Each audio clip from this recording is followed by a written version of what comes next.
Welcome to the final judge training video for the Pi Kappa Delta National Tournament. In this video, we'll talk about filling out your ballots and any final conclusions or questions you might have about judging at the tournament.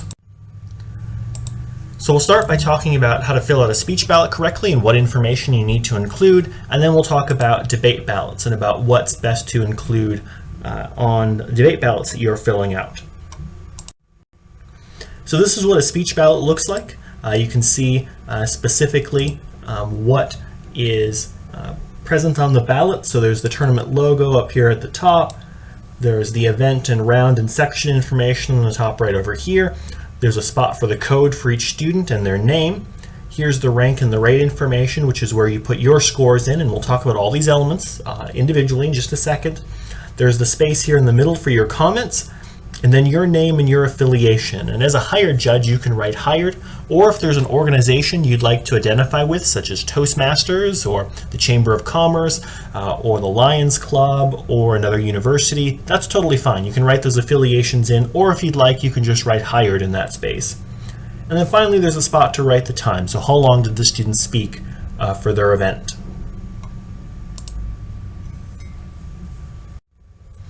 So this is the top of the ballot. It's the same picture you were just looking at before, but magnified a bit. Again, you've got the tournament logo and name up here at the top. You don't need to worry about any of that. Here at the top right is where you have the information about the specific event and round that you're judging. So the event and round and section, all that information will be on a slip of paper on the top of your ballots. However, there's only one slip of paper that's there for you as a judge. So to let competitors know what ballot and what speech this is for and what round and what event and everything else, the judges will fill in at the top right corner what event it is, so you can write out if it's prose interpretation, you can write prose. If it's extemporaneous speaking, you can write extemp. And you write the event name in, and then which round is it, 1, 2, or 3, and then what section number are you? What section of that event are you judging? And that's all listed on that slip of paper in the top of your ballots. So that information goes up here in the top right. Then you can include the student code right here, which you'll get from that slip of paper as well. The student will also write it on the board, and you can write their name out on the ballot here. And so that's all identifying information, so that when that ballot gets back to the ballot table, that they can enter the scores for the right student and send the ballot home with the right competitor. So that's all that information is. It's just straightforward, pretty much just that traditional filling in a form. The last bit of information on the top of the ballot is the rank and rate system. So each competitor will receive 2 scores during their speech. The first score, if we start at the bottom, is their, actually let's start at the top here with their rank. You'll rank each speaker in ordinal numbers, starting with first place is the best speech, second for the second best, third for the third best, fourth for the fourth best. And then if you have 6 competitors, both of the last 2 competitors get 5. That's partially for new competitors to help them feel better about their speech. That even if they were the worst student in the round, they can still feel like, well, I maybe beat the other person with a 5 because they won't see the other ballot. So that's to help protect the newer competitors' feelings. But we only rank through 5th. So you go ahead and assign a rank 1 through 5, and so you'll probably have 2 5s at the end, and that's totally fine. Rank them in the best, or in the order you thought of, which was best speaker. And then you'll also assign them a rating. So a rating, think of it a lot like a grade. So if this was a speech, you may have someone who gave the best event or the best speech in the round, but maybe all the rest were kind of mediocre, so even a not great speech was able to do pretty well. You might give them a slightly lower rating. Maybe they were only an A- speech to you, so you give them a 91 or a 92. And maybe you have a whole bunch of really great speeches, and so they all get 98s, 97s, 99s, maybe an 100.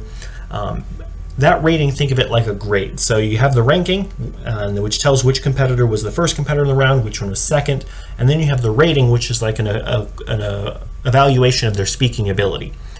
Generally speaking, you wouldn't want to give someone less than an 80 or a 75, because if they're already at a national tournament, it's probably a pretty good event. But if you do end up in a situation like that, where they maybe go way over time, if they're really short, if they just completely forget part of their speech and have to sit down, you can give them a lower score if you feel that that's justified. Generally, those scores are between 80 and 100, but if you want to give somebody, if you think it's a C speech and want to give them a 75, that's totally your prerogative as the judge. So that's how the ranking and rating system works. So just a quick review one more time. After the round is done, so you've listened to all 6 of your speakers, you'll go through and you'll decide who was the best speaker in the round, and they'll get a 1. Then the second best speaker will get the 2, the third best speaker will get the 3, fourth best will get the 4, and the last 2 speakers will both get 5s. Then you can go through and assign them a grade. Usually those grades will follow the same order as the rankings, so the first person will get the highest rating, the second person will get the next highest rating, but you don't have to. You can tie if you think 2 people were equally well, or did equally well. You just had to select one for the tournament to give them a different rank. You can give them the same speaking points if you feel that that's necessary. But that's how you evaluate, and each ballot will need both a rank and a rate before you turn them in.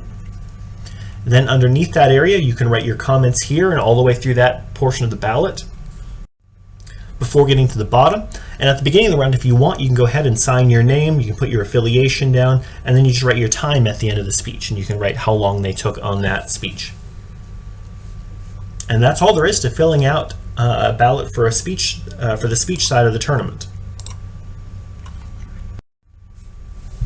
Here are a couple of other things to keep in mind. You can feel free to write on both the front and the back of the ballot. That's totally fine, wherever you'd like to write your comments. If you write them on the back, though, it's helpful if on the front of the ballot you write "see back," so that people know to turn it over to see your comments. But feel free to write on either side or both sides if you have a lot to say.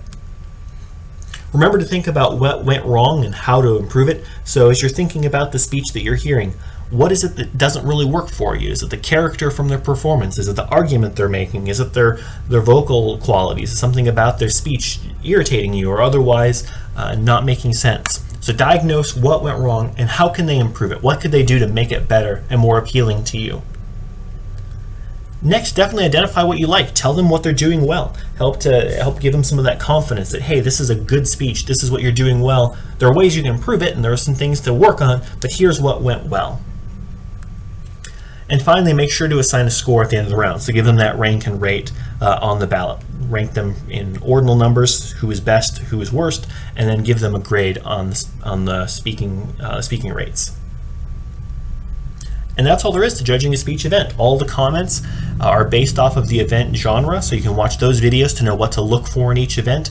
But really, you're just justifying to the student what you think they did well, what could they improve on, and why did you give them the ranking that you did in the round.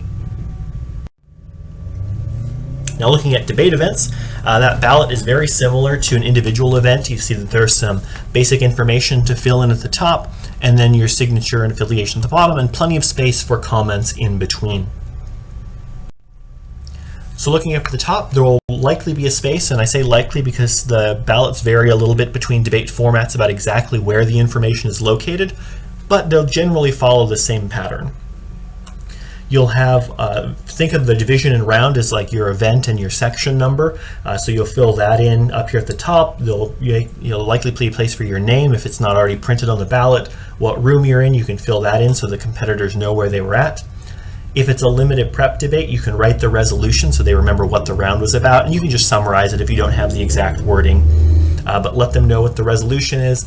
If it's one of the resolutional form of debates, like public forum or Lincoln Douglas, the resolution should be on the ballot, because that resolution won't change each round.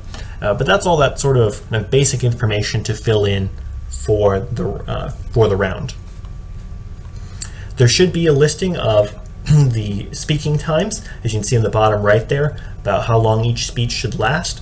And if you have specific questions there, I'd encourage you to watch the debate events video about what each of those, what a constructive is, what a rebuttal is, and how to kind of take into account those speaking times. And the last piece you'll see are the ratings and rankings for each competitor in debate. So here you'll see there's a space for each team information. If it's a single competitor event where it's just one competitor versus another, it will be a spot for the student event or the student name that you can fill in. If there's a team, they'll ask you who spoke in what position. So who was the first speaker, who was the second speaker, who was first, who was second on the other side.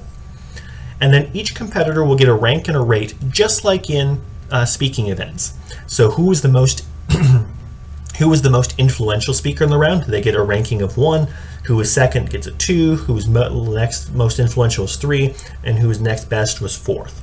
And then you'll assign ratings just like in speaking events, but instead of being like a grade from 60 to 100, here it's from 0 to 30. So 30 being the best score, 0 being no points at all. And again, generally speaking, points range from about 15 to 30. You can go lower than 15, but usually those are only for rule violations, or they just didn't speak, they only spoke for a few seconds or something like that. But you'll assign each speaker a rank, you'll give them each a rating, and then there's a space in the middle for your comments and why you decided the way you did in the round. How did you decide who won? The students will want to know that. And then at the bottom, you'll fill in all your comments here. You can tell them which side won at the bottom. You can sign your name and put your affiliation down at the bottom, just like you would for a speaking event.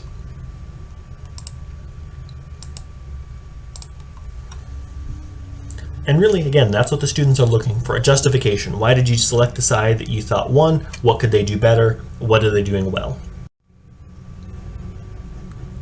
So here are a couple things to keep in mind with debate ballots. Again, feel free to write in the front and back of the ballots. That's totally fine. Make sure that you're diagnosing what went wrong and how to improve it. What didn't you like and what could they do to fix it?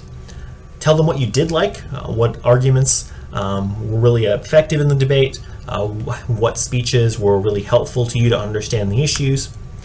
Also, you probably want to talk about what arguments were most impactful. So what was it that convinced you to choose the side that you did? And then make sure to assign a winner and scores at the end of the round. So you'll see on the debate ballot, it'll ask you some way to indicate the winner. Either you'll circle the side that won, or it may ask you to write it in at the bottom of the ballot. But you'll assign a winner and scores for each speaker.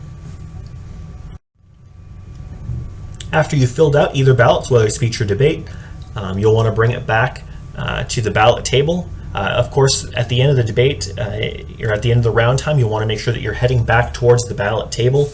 If it's a speaking event, you may run a few minutes late if it took speakers a while to get there, but you should finish about the end time for the round. Then you'll want to bring your ballots back. For debate events, you'll definitely be done by the end of the round and can bring your ballots back as well, unless there was a really late start to the debate round, which shouldn't be the case. So you'll bring it back to Patterson Office Tower and pick up your ballots for the next round and do it all over again. So this video talked about keys of filling out ballots for both speech and debate events.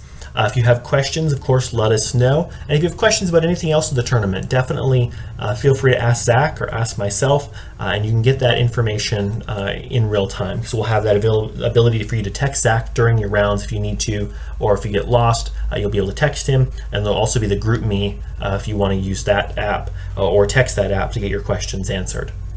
This video talked about the basics of completing speech and debate ballots. Again, we thank you for helping out at Pi Kappa Delta and our national tournament this year. I think it's going to be a really rewarding experience for everyone, and thank you again for willing to help us out.